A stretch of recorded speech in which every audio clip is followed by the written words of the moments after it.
When I was young, not that young, that young, my mom took my brother and I to the top of a local ski hill for lunch.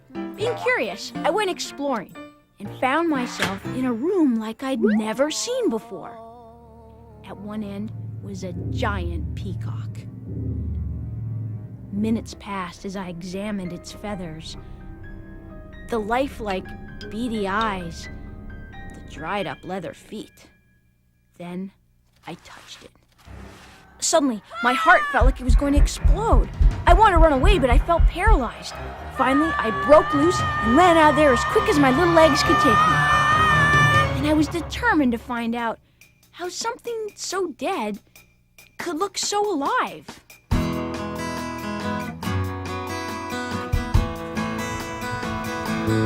So this morning we're visiting Tia. Tia's a self-taught taxidermist and basically a collector of 19th century taxidermy.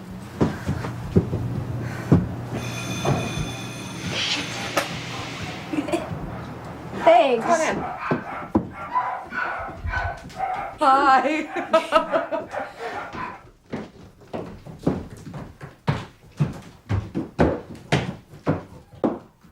So these are all taxidermied frogs. Mm-hmm. Well, it's from France from the 1850s, and it's a frog wedding. So they have the bodies are out, like the insides are out, but this is the actual. But they've been stuffed, probably with some cotton.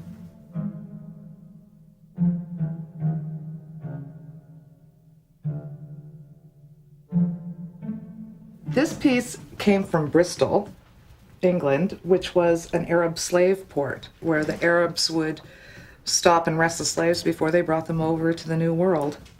So this is a real monkey and this is a real kitten. Mm-hmm. Now why does it look like he's gonna cut him, or what's he doing? It was probably used as a barber's display. Oh, barber, okay. Right? Shaving cream on there, and I'm not done restoring this piece, but this paw goes right up there. See, so it's holding his chin up. I really, really like the history of taxidermy and the weirder portions of it.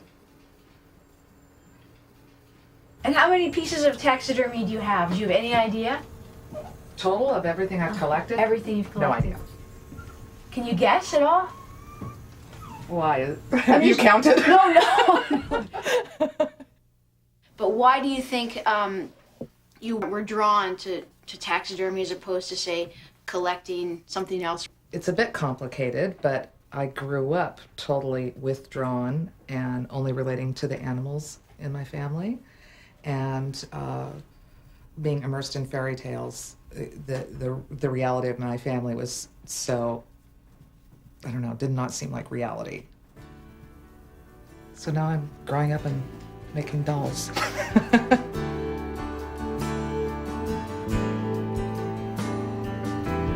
Taxidermy actually comes from the Greek taxiderma, to arrange the skin. My name is Keith Hopkins. I'm the owner of Trophy Room Taxidermy. We've been in business for about 40 years. I'll show you the shop setup here. This is what we use for our main working area here. Any big projects or anything we have to do, we have to clear the floor. We call this the corral. And this is where all the skins are that we salt and dry. Everything we do here is a polyurethane foam mannequin that's made to look just like the animal, whether it's a buffalo, an elk. Over here we have a pig. So you have to be a sculpturer. You have to have delicate touch. You have to skin the animals. You can't be averse to bad smells sometimes. We have a new fresh deer head that came in that we have to take the cape off. So what do you think of this? Does this gross you out? Well, part of it is that I've just always been fascinated with the death process. I mean, I used to examine, and I still do, like roadkill. Like I like the mystery behind it. You gotta have fun with death.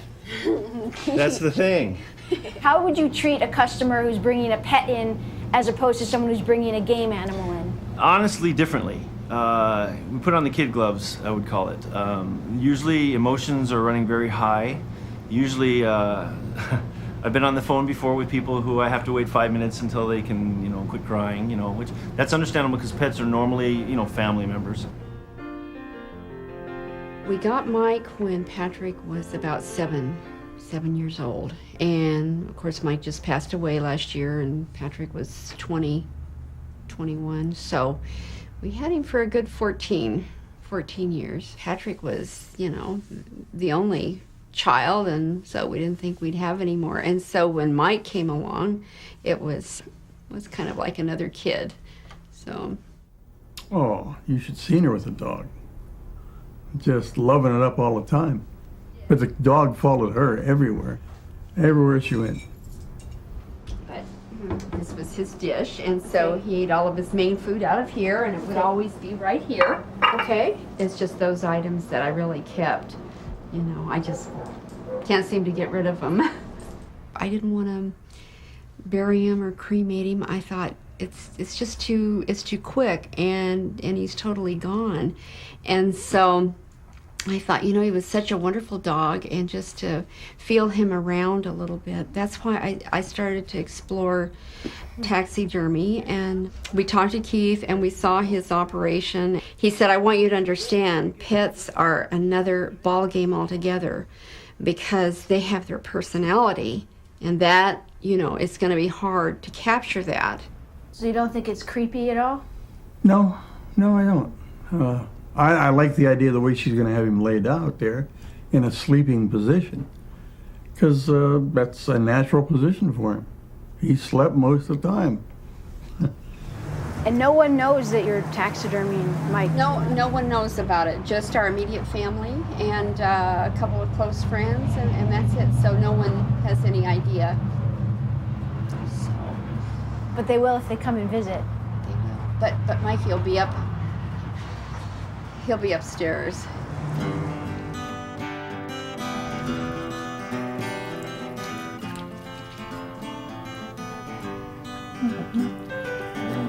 Beautiful.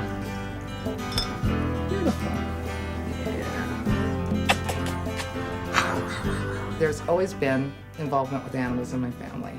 My father, way before I was born in the 50s, made a headdress mask out of a full zebra cape, like the whole zebra head that he wore on his head, which is actually very similar to like my bird-headed women.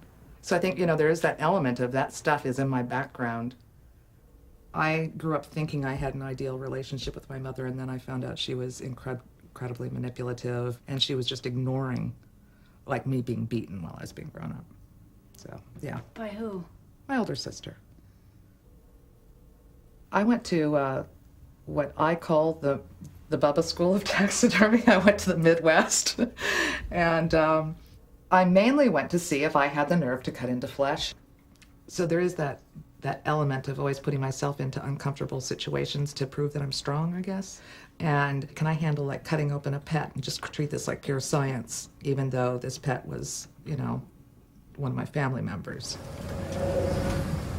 So where do you plan on keeping Mikey when he comes home? I want to put him in the master bedroom because it's a big room, and there's a fireplace in there, and it'd be nice, kind of a nice cozy little setting.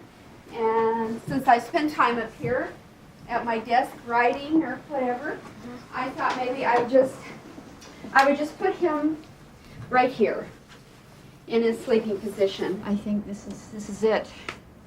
This is where I want him. You've made up your mind? Yeah. Now, So what is this here? You've put this poem here. I thought maybe I wanted to frame it. Could you read it for me? Oh yeah. He is your friend, your partner, your defender, your dog. You are his life, his love, his leader. He will be yours, faithful and true to the last beat of his heart. You owe it to him to be worthy of such devotion. Is that what Mikey meant to you? I read it the first time without crying. Yes. You miss that relationship where you can give back and forth that kind of love. I mean, true, it's only a pet, but there's something very pure about it versus a human love is even greater, but it has much more complexity than I think an animal love. It's just a very pure, simple kind of a thing. So I miss that. Yeah. Well, I wasn't even there when my dog passed away. I was in New York I was at theater school, and my mom called me and said that they had to put her down. When I can't sleep, I envision her back next to me, because when she used to sleep with me, so I can still feel, like, if you think about her weight against my back, and that helps me fall asleep. What do you know about the taxidermy process?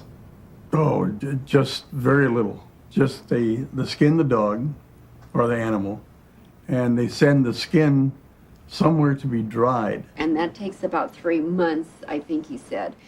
And I've seen the fur since it's been back from the tanner, which is quite beautiful. This is actually the pelt after it comes back from the tannery. Right. When I got it, it was still attached to the dog. There's one that's going to be laying down right here. He's just going to be in a curled up position. His head might be down on his paws. His eyes will be closed, though, in this case. We're going to carve and sculpt part of him, and we're going to custom cast part of him. I'm going to look at the body again, kind of get an idea, and we're just going to kind of pour it down the middle. So just let it rise. Okay, you can let go now. See, it's already basically done. Now I'll peel this back. It's going to be really sticky. So we'll peel that back off. Okay. And we'll let that sit for a second.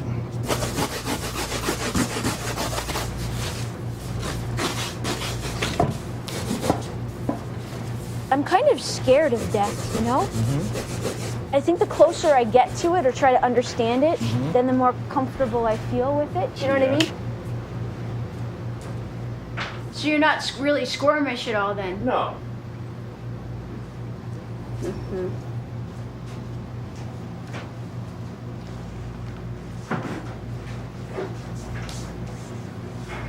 What is the process, do you think, the thought process of taking like a pet that you've owned and then mounting it on the wall? There's a lot of people, of course, who could never do that. I mean, because this was the first dog I ever mounted, and, you know, doing my own pet, I couldn't do her for 3 years. I was very, very sad about her dying, and she actually had what I consider a bad death. The euthanasia went bad, and she hurt. So I think there was a certain amount of guilt there too, because I had to be the one making the decision to have her euthanized, and then she went out with pain. And when I finally decided to face her and pull her out, at first my heart kind of clenched up, and then as soon as I started cutting into her, it was just like almost like a spiritual experience, just really quiet and calm, and I felt like I was completing a process. And maybe for me, the taxidermy is sort of like, you know, the end result. For other people, the end result is, you know, you get stuck in the ground, and for me, the end result is you get mounted. So this is where you do the dogs? Pitiful, isn't it? It's So where I where do, did- no, not just dogs. I do Okay. all animals. All Yeah. animals? Right here on top of my washing machine. I tend to keep the thawed specimen sitting in top of the plastic that it's on, so it's not dripping blood. There's a little bit of Goobery mess. right there. Yeah. I keep my specimens in the freezer, and I can show you that it's very overcrowded, and it's not fair to my roommates. This is actually, I think these are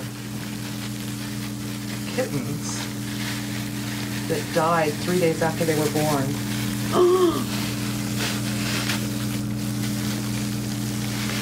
And they're actually kind of pretty ones. Really? Oh yeah. Let's These see. are so sad. Now I usually fold up my specimens a little bit tidier. My vet just threw them into the bag. This is the freezer right here. This might be just stuff I'm working on, just little stuff like this. There's a couple birds we're working on for the parks and stuff, and it's just a place I can set them real quick, and I know where they are. So you keep your food in here as well? Well, yeah, an occasional Arby's sandwich or something will end up in here too, but you know. And can we look inside your refrigerator? Oh my goodness. Wow. They're all food. There's only food in the refrigerator, right? What else would you put in there?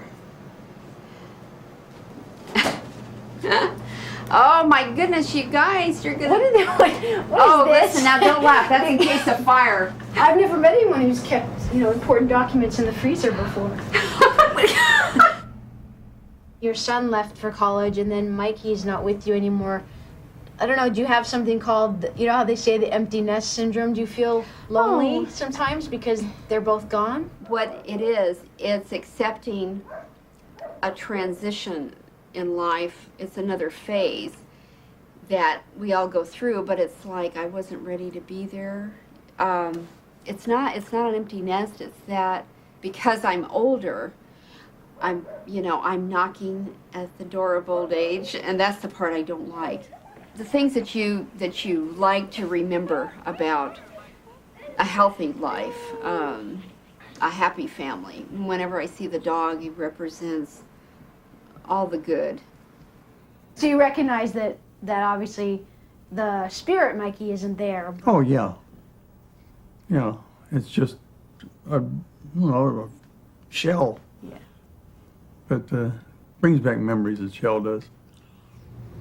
This is a special bone saw that we use, very sharp. Just gonna lay it on there, and it cuts when you push, not when you pull. So very lightly, and don't cut his little nose off. Okay. Just lightly push with your right hand. See if you can. Go ahead, give it some power. You can use 2 hands in the back if you have to. Just long strokes. Just make a long stroke. Come on. There you go. You got it. Draw it back and then push. You got it. Keep going. Draw it back and then long. There you go. Okay, there you go. Wow. All right, so now let the saw cut. A little less down pressure and it won't stick. Just forward pressure. There Forward. you go. Okay, got it. Yeah, there you go. Oh, okay. Yeah, A little yeah, easier, huh? Uh-huh. Now we take it Yeah, down? let's take it off now. Okay, I wasn't sure if you wanted me to do it later. Like you might do it. Is it okay? No, you're gonna take it right off this line here. Right here? Right there. Starts on. So lots of forward pressure and then slowly let it cut down. So just keep pushing all the way, as long as you can forward. This is kind of making me a little ill. A little ill there, huh? Yeah, I'm feeling a little sick. Come on. I didn't think I would, but I'm feeling a little bit sick It's right like carving a steak. You're never gonna eat steak again, are you? now. No. Maybe. I had one last night. Uh-oh. You're almost there. Okay. I'll cut it loose. All right. Are you all right? Yeah. Get the smelling salts. Okay, there we go. Now, we'll move this out of the way. All right. You gonna make it? Yep. All right. The first thing we gotta do here is we're gonna have to set up to make our molds of the legs. So grab the cardboard I have sitting here behind you, a sheet of it. What we're gonna do is I'll have you cut out a couple of these. Oh, okay, and then we just do it around. Go around and caulk that in there. Okay. It's an alginate material that the dentist uses to make an impression. Okay. So, put a couple scoops in here. So I find it interesting. I don't think I'd ever want to be a taxidermist. Me neither. But why? I don't understand why you are then. It's a family business. I am artistic, so I love the art side of it. But it's what I do. It's not who I am. This pigeon you did, I just wanted to ask you about how you might have come up with the idea of dressing it. I just wanted to make something really elegant and kind of sad. I mean, that's what when I look at it, I just think of it as this kind of like lonely woman at the bottom of a garden. For me, anything that's like connected to the family is important. My father, killed himself when I was 8, blew his brains out, and my uncle killed his mother with a hatchet. So I think most people have really incredibly screwed up families. They just aren't as honest about it. Now, what's in this here? This was new. Last time I was here, this wasn't here. What's in this? That's my percentage of my mother. There's also 1/4 of the book I'm Okay, You're Okay in there because I put it in her hands before I pushed the button on the oven. It was this hideous book that she tortured us with as children. And it's like, and how does that make you feel? Well, I feel like fucking ripping her head off because she won't stop this. So yes, I sent her off with I'm Okay, You're Okay. A lot of ambivalence with my mother passing on. But despite you not liking her that much or the relationship wasn't good, you'd still decide to preserve her memory right here. So you decide to choose that. I just collect stuff. Come on. It's like a little memento. My uncle's over on the fireplace. Now we're just gonna pour it in. Everything here. Ooh. There he is, coming out. Wow. There he is. There he is. So instead of having to carve him, now we have a perfect replica. Fit these kind of in where they're gonna go.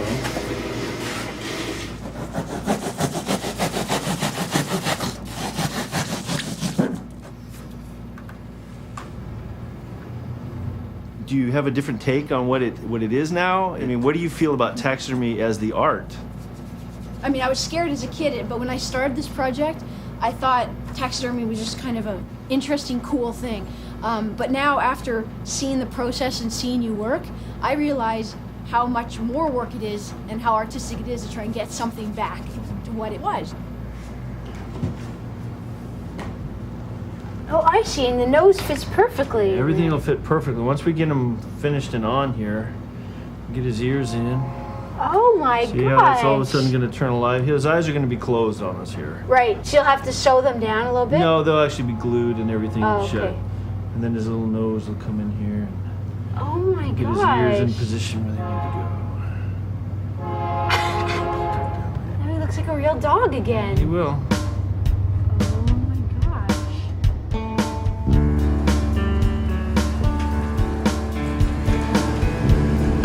Now that the day is here, I don't know what to think. Well, I think I'll be happy to see him. And Frank, what's the first thing you're gonna do when you see Mikey? Just look at it. You called him an it? I know. Well, I'm not gonna hug it. 'Cause, You know, why not? well, Mike and I were close, but not that close. We'll blow him off here and fluff him up. And it looks like he's about done. I think we'll call it finished. How's that? So, the little doggy is waiting for us. Well, we're excited. It's finished. Looks awesome. We hope that you like it. Okay. He's in around the corner if you want to see him. I'm scared. It's all right. You should love it. You really should love it. After you.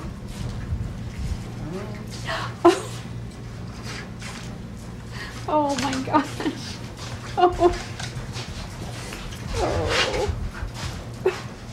It does look like Mike. Oh, Mikey. Oh. Yeah. Oh, that's good. Yeah, that's very good. Oh my goodness. Oh. You can take him home and put him in his place of final rest there. Oh my goodness. That's pretty amazing. Yeah. Looks very real.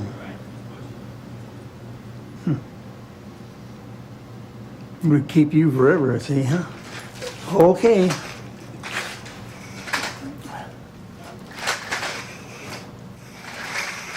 Oh my goodness. Okay, you want Oh, to this is him like- away from you like that? Just sit him on your lap. Put your hands on top of him if you want. And that's all you have I'm to do. afraid of him, I think. It's okay. It's all right. Oh my There he is. goodness. This is like Sitting on your lap, huh? bringing a kid home or something. Oh, Lordy.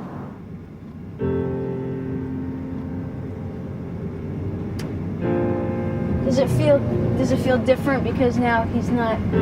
Well, he's not there. I think that's the hardest. You know, it's like, because he seems so real. I don't know. I feel like my place on this planet is really tenuous. It goes with the whole stuff of like, I kind of don't give a shit if I die. You know, it'd be nice if it was quick and sudden, and I would feel no great loss because I don't feel a great connection to the planet. I think the only thing that holds me to this planet is all the massive quantities of crap. Keep me loaded down on this planet. But that's it, you know, that's it.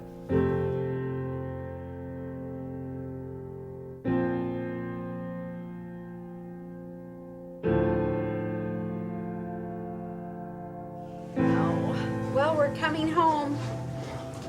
Bring our fuzzy dog home.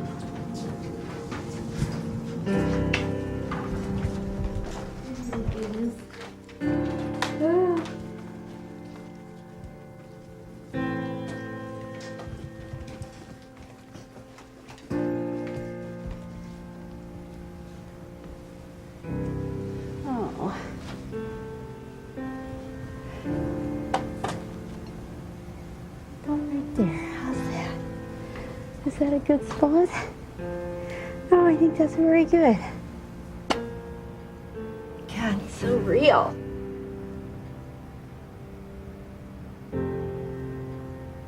The doggy's gone to doggy heaven. I know he has. I mean, I believe it. Maybe it looks like Yosemite and everybody's happy and everybody calm and peaceful and your animals are around. He will be there to greet me.